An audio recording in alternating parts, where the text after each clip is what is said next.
웨스트민스터 대요리 문답 94문입니다. 질문은 이것입니다.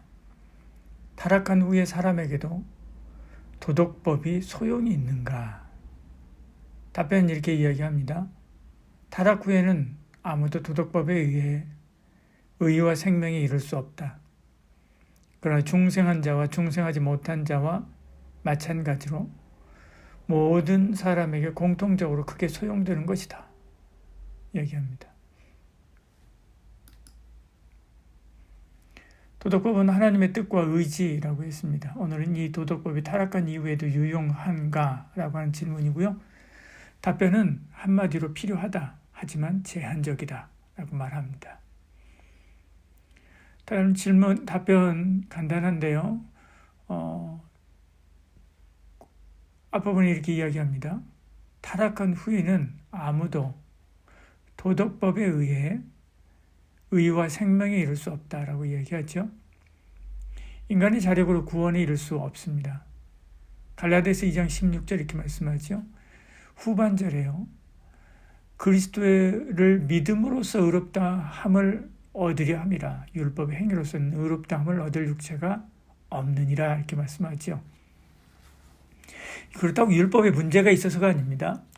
율법은 언제나 좋고 선하지요. 로마서 7장 12절 이렇게 말씀하죠. 율법은 거룩하고 계명도 거룩하고 의로우며 선하도다. 문제는 우리 인류지요. 인류가 타락했기 때문에 그렇습니다. 선을 행할 능력이 없습니다. 하나님의 뜻에 전적으로 순종할 힘이 없는 거지요. 로마서 3장 12절 이렇게 말씀하죠. 다 치우쳐 함께 무익하게 되고 선을 행하는 자는 없나니 하나도 없도다. 이제 누구도 의와 생명에 이르지 못합니다. 그런데 사람들은 자력으로 행위로 구원을 얻을 수 있다고 생각하지요. 그러나 전혀 그렇지 않습니다. 예수님은 물과 성령이 아니고는 구원을 얻을 수 없다라고 말씀했지요. 요한복음 3장 5절에요. 예수께서 진실로 진실로 내게 이르노니 사람이 물과 성령으로 나지 아니하면 하나님 나라에 들어갈 수 없느니라. 구원은 어둠에서 빛으로 들어가는 것입니다. 지옥 백성이 천국 백성 되는 것이지요. 대한민국 국적을 취득하기도 어렵습니다. 사회통합 프로그램을 이수하고 기본 소양도 갖춰야 됩니다. 시험을 봐서 합격해야 되죠. 면접도 봐야 됩니다. 심사도 까다롭습니다. 범죄, 경력, 신원조회 이런 것들도 굉장히 까다롭습니다.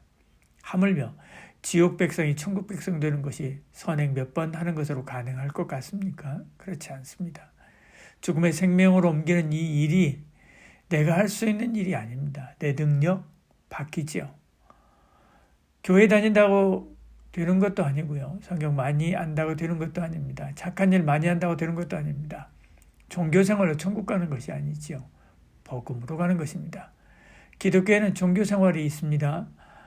그러나 그것이 핵심이 아닙니다. 복음이 핵심이고요. 그 복음을 따라 사는 삶을 지도하고 이끄는 것이 종교입니다.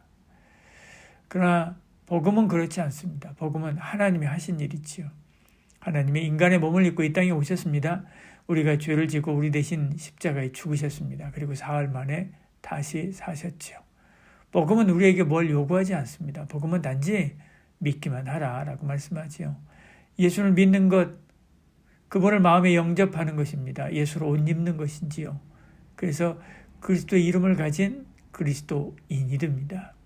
하나님은 그를 그리스도 예수처럼 대하지요. 아들로 대하여 집으로 인도하십니다. 영광의 관을 씌우시고 영원토록 하나님과 함께 하게 하시는 거지요. 근데 이 복음이 없는 종교는 다릅니다. 사람의 행위와 노력으로 선행이나 고행을 해야 한다라고 말하죠. 그래야 구원받고 그래야 열반에 든다라고 이야기합니다. 천주교도 불교도 이슬람도 다 행위 구원을 말합니다. 심지어 유대교조차도 율법을 행함으로 구원을 받는다라고 말하죠. 그건 다 하나님 주신 구원, 복음을 거부하고요. 자기 행위와 노력으로 낙원에 이르려 하려고 하는 것입니다. 그렇다고 그들이 대단하게 어떻게 거룩한 삶을 사는가? 그렇지도 않습니다. 그저 나는 저 사람보다 좀 낫다는 그런 정도에 불과하지요. 그것은 계량조차도 할 수 없습니다. 그 사람의 마음의 동기까지 파악해서 결과를 내려면 불가능하지요. 그런 선한 삶과 신에 대한 헌신도가 몇 점을 받아야 구원을 받을 수 있는 것입니까? 90점 받아야 됩니까? 99점 받아야 됩니까? 아닙니다. 성경은 100점을 맞아야 된다라고 이야기합니다. 온전해야 된다라고 말씀하지요. 온전하다라고 하는 말은요, 텔리로스라고 하는 말입니다. 100% 완전한 것을 말하죠. 마태복음 5장 48절에요. 하늘에 계신 너희 아버지의 온전하심 같이 너희도 온전하라. 인간은 부패해서요, 바로 살 수 없습니다. 인간이 보기에는 인간 같지 않은 사람도 많습니다. 루터도 이렇게 이야기했습니다. 도둑질에서 도둑이 아니라 도둑이니까 도둑질하는 것이다. 인류의 부패는 우리가 생각하는 것 이상입니다. 열발 물러나서요, 선한 행위와 신에 대한 헌신을 정확하게 점수로 확인할 수 있고 합격선이 있다고 해도요, 이전에 지은 죄는 어떻게 됩니까? 선행으로 악한 죄를 갚을 수 있습니까? 없습니다. 내가 누군가의 악행 때문에 권리를 침해당했습니다. 그 사람이 다른 곳에서 다른 사람을 위해서 헌신했습니다. 그것을 이유로 이 사람이 죄가 없다고 말한다면 나는 정말로 억울할 것입니다. 이것은 정의가 아니지요. 죄에 관한 책임은 오직 죽음, 생명으로만 가능합니다. 죄의 싹은 사망이요. 이렇게 말씀하지요. 그래서 예수님이 우리 대신 십자가에서 그 사망을 짊어지신 것이죠. 우리가 아직 죄인 되었을 때 그리스도께서 우리를 위하여 죽으심으로 하나님께서 우리에 대한 자기의 사랑을 확증하셨느니라 이렇게 말씀하죠. 성경은 말씀합니다.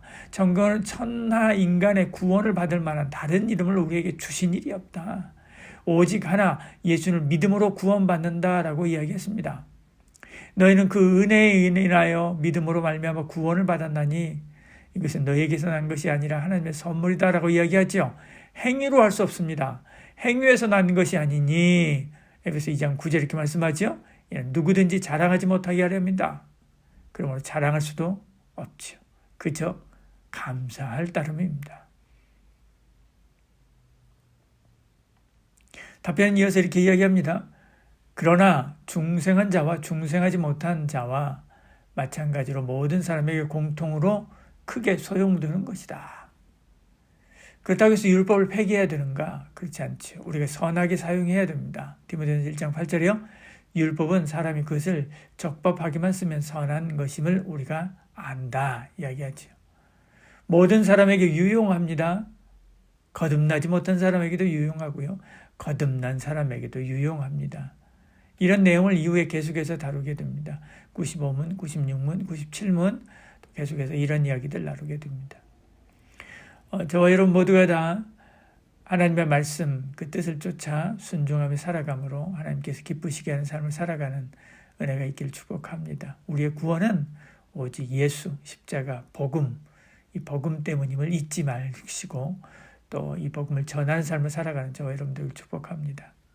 기도하겠습니다. 주여 행위로 말미암지 않고 시험 보지 않고 그저 은혜로 구원받게 하시니 감사합니다. 오늘도 오직 주의 은혜에 붙들려 삽니다. 주의 은혜로 승리하게 하여 주시고 또 복되게 하여 주시옵소서. 예수님 이름으로 기도합니다. 아멘.